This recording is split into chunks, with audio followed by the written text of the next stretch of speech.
10,000 करोड़ का मालिक अपनी बीवी को परखने के लिए बन गया एक सड़क छाप भिखारी। क्या उसकी बीवी सिर्फ पैसों से प्यार करती है? क्या सच में अपने पति से अरबों का मालिक बना फिर रहा था गरीब घर जमाई? जो ससुराल वाले कर रहे थे उसे हर पल जलील, क्या होगा उनका जब सामने आएगी उस घर जमाई की असलियत? आगे जो हुआ उसके बारे में किसी ने सोचा भी नहीं था। सारा दिन अपने कमरे में पड़ा रहता है, दुश्मन को भी ना मिले ऐसा दामाद, नाक में दम कर रखा है इसने। राहुल ये तमाशा देखकर मन ही मन खुश हो रहा था। वो यहाँ नीता और अश्विन को बेइज्जत करने ही आया था, क्योंकि वो हमेशा से ईशा से शादी करना चाहता था, लेकिन अश्विन की वजह से ऐसा हो नहीं पाया। आंटी, आप क्यों अपना बीपी बढ़ा रहे हो? मुझे ये जरूर पता था कि ईशा का पति एक नाकारा है, पर ये नहीं पता था कि वो आप लोगों पर एक बोझ भी है। आंटी, अगर मेरी शादी हुई होती ना ईशा से, तो आज आप लोगों को ये दिन नहीं देखना पड़ता है। अश्विन, तुम्हारा दिमाग खराब हो गया है क्या? ऐसे भरी दोपहर में बिना कपड़ों के बैठे हुए हो तुम?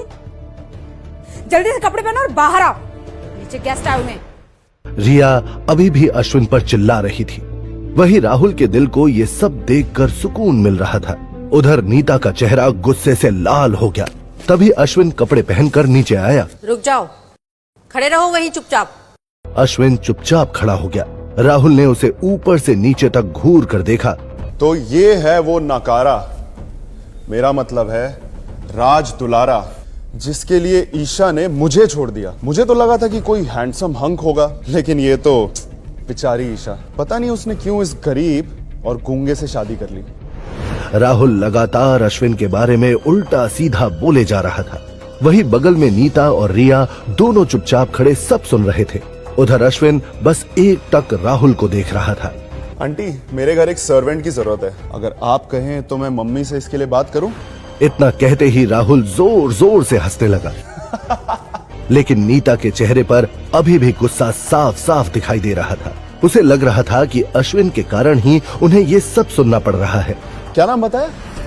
अश्विन ना? अश्विन, अगर तुझ में जरा सी भी शर्म, थोड़ी सी भी मर्दानगी बची है ना, तो चुपचाप अभी इस घर से निकल जा। जरा सी भी शर्म नहीं आती ना तुझे? अरे इसे कितना भी बोलो, कोई फर्क नहीं पड़ता इसे। तेरे जैसा इंसान ईशा को डिजर्व नहीं करता। ईशा एक ऐसा हस्बैंड डिजर्व करती है जो उसे सपोर्ट करे, उसे ग्रो करने में मदद करे। पर तेरे जैसा हस्बैंड, तूने तो उसकी जिंदगी नरक से भी बदतर बना दी है। अबे तू इंसान है या कुत्ते की पूंछ?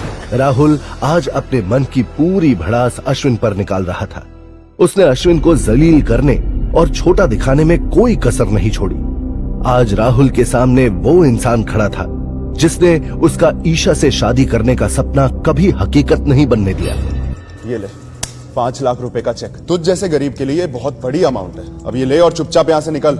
राहुल को लग रहा था कि अश्विन उससे 5 लाख रुपए ले लेगा और ईशा की जिंदगी से हमेशा हमेशा के लिए चला जाएगा। आंटी, मैं कल ही ईशा से शादी करूंगा, अगर आप परमिशन दे तो। आप देखना, मैं उसको रानी बनाकर रखूंगा।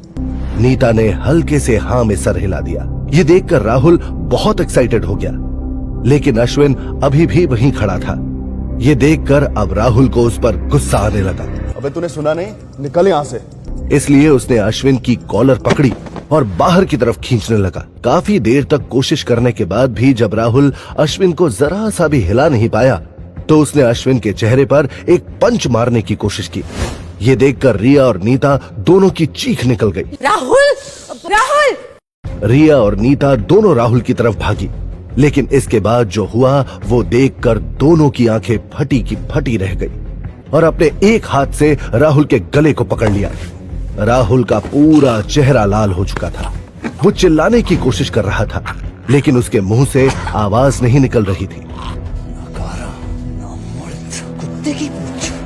अश्विन ने जब राहुल का गला पकड़ा था, तब पूरे रूम में पिन ड्रॉप साइलेंस हो गया था। इसलिए अश्विन ने धीरे धीरे जो भी बोला वो सब कुछ सबको साफ साफ सुनाई दिया था।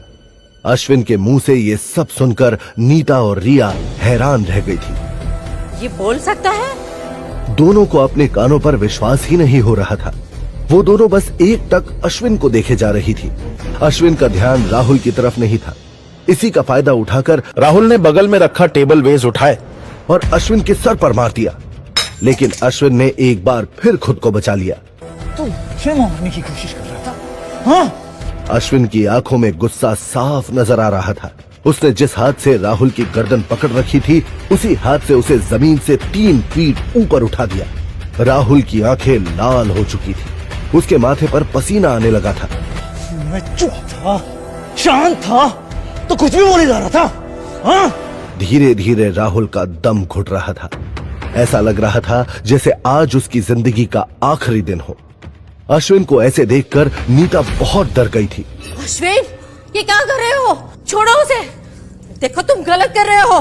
मैं गलत कर रहा हूँ और ये जो कर रहा था वो ठीक था। Wow, double standard. अश्विन अपनी बात पूरी कर पाता उससे पहले ही नीता का फोन बजा। फोन ईशा का था। नीता ने फटाफट फोन उठाया। हेलो, अरे पर कैसे? हेलो ईशा, अरे कुछ तो बोलो। Hello hello hello. नीता आगे कुछ भी पूछती उससे पहले ही फोन कट गया। नीता को ऐसे परेशान देखकर अश्विन ने राहुल को जमीन पर पटक दिया और नीता को आश्चर्य से देखने लगा। क्या हुआ ईशा को? पता नहीं, बस इतना पता है कि ईशा को पकड़ने ऑफिस में पुलिस आई है। किसी ने उस पर गलत प्रोडक्ट बेचने का इल्जाम लगाया है। फिर तो हमें फटाफट ईशा के ऑफिस चलना चाहिए। हाँ, चलो चलो। आंटी आप फिक्र मत कीजिए, मेरी पुलिस में बहुत जान पहचान है। मैं ईशा को कुछ भी नहीं होने दूंगा। राहुल, नीता और रिया के साथ ईशा के ऑफिस जाने के लिए घर से बाहर आ गया। राहुल ने जैसे ही अपनी गाड़ी स्टार्ट की, उसने देखा कि अश्विन भी उसकी गाड़ी में बैठ रहा था। 1 मिनट, तू कहाँ हम लोग के साथ आ रहा है? ईशा की जिंदगी बर्बाद करके मन नहीं भरा क्या तेरा? चल पीछे हट। राहुल की बात सुनकर अश्विन ने गाड़ी का दरवाजा बंद कर दिया। राहुल वहां से निकल गया। अश्विन भले ही कोई जॉब नहीं करता हो, लेकिन ईशा थी तो उसकी पत्नी ही। वो इस समय उसे अकेला नहीं छोड़ना चाहता था, इसलिए उसने टैक्सी पकड़ी और सीधा ईशा के ऑफिस चला गया। तुम्हें पता भी है तुमने क्या किया है? कितने घटिया प्रोडक्ट है तुम्हारे कंपनी के। ऑफिस के हॉल एरिया में एक लेडी खड़े खड़े चिल्ला रही थी। सामने खूबसूरत ईशा चुपचाप खड़ी थी। तुम लोग ना कस्टमर को बेवकूफ बनाते हो। तुम्हें जरा सी भी शर्म नहीं आती है? मैम, आप प्लीज मेरी बात को सुनिए, समझिए। आप बस चलाए जा रही हैं। तो फिर मैं और क्या करूं? या तो तुम मुझसे माफी मांगो या फिर मुझे पूरे 100 करोड़ के कंपनसेशन अमाउंट दो, वरना जेल जाने के लिए तैयार रहो। 100 करोड़ की बात से तो ईशा भी सकपका गई। अगर वो खुद को और अपनी पूरी फैमिली को भी बेच दे तो भी 100 करोड़ रुपए जुटा पाना उसके लिए बहुत मुश्किल बात थी। ईशा बेटा, क्या हुआ? तुम ठीक तो हो ना? अब तक तो ठीक है, लेकिन कब तक ठीक रहेगी ना, इसका पता नहीं है। क्या मतलब? मतलब ये कि इसने मेरे साथ धोखा किया है। इसके कंपनी के कॉस्मेटिक प्रोडक्ट अप्लाई करके मेरी पूरी स्किन जल गई है। बाय द वे, आप इसकी माँ है? हाँ। अच्छा, आप भी यहाँ आ गई। क्या मतलब? मतलब ये कि या तो ये मुझे कंपनसेशन के पूरे 100 करोड़ रुपए देगी या तो पूरे परिवार के साथ धोखेधड़ी के केस में जेल में जाएगी। जूही की बात सुनकर नीता की आंखें फटी और मुंह खुला ही रह गया। ईशा ने कोई धोखेबाजी नहीं की है। उसके कंपनी के सारे प्रोडक्ट जेन्युइन है। आप ये सब पैसों के लिए फालतू का नाटक कर रही हैं। जूही ने जैसे ही ये सुना, उसका खून खौल गया। उसे ऐसा लगा जैसे उसकी सेल्फ रिस्पेक्ट पर किसी ने वार किया हो। अच्छा, तो मैं इसे ब्लैकमेल कर रही हूँ? रुको, पुलिस ना भी आती होगी। हाँ, बुलाइए जिसको बुलाना है। मैं भी शहर के मेयर को जानता हूँ, देख लूंगा तुमको। मैं इस शहर के सेक्रेटरी की बहन हूँ। अब मैं तुम लोगों को बताती हूँ, एक एक को जेल में भिजवा दिया ना तो मेरा नाम जूही अग्निहोत्री नहीं। जूही की बात सुनकर राहुल के पैरों तले जमीन खिसक गई। वो चुपचाप 2 कदम पीछे हट गया। ये देखकर रिया को राहुल पर बहुत गुस्सा आ रहा था। क्या हुआ? पीछे क्यों हट गए? घर पे तो बहुत बड़ी बड़ी बातें कर रहे थे, अश्विन के ऊपर चिल्ला रहे थे। तुम तो अश्विन से भी सुना नहीं तुमने? वो सेक्रेटरी की बहन है, इससे कौन पंगा लेगा? किसी और को कुछ कहना है या कोई प्राइम मिनिस्टर या चीफ मिनिस्टर को अगर जानता होगा ना तो मुझे अभी बता दो। जूही अभी गुस्से में जल रही थी। उसका पूरा चेहरा लाल हो चुका था। वहीं ईशा को अपनी नजरों के सामने अपना करियर खत्म होते दिखाई दे रहा था। तभी हॉल के पीछे से एक आवाज गूंजी। क्या मैं आपकी कुछ हेल्प कर सकता हूँ? उस आवाज में इतनी शांति और मिठास थी कि हर किसी का ध्यान उस आवाज की तरफ चला गया। सब के सब उत्सुकता से उस ओर देख रहे थे जहां से आवाज आई थी। ईशा भी बड़े ध्यान से देख रही थी। जैसे जैसे वो इंसान करीब आ रहा था, वैसे वैसे ईशा के होश उड़ते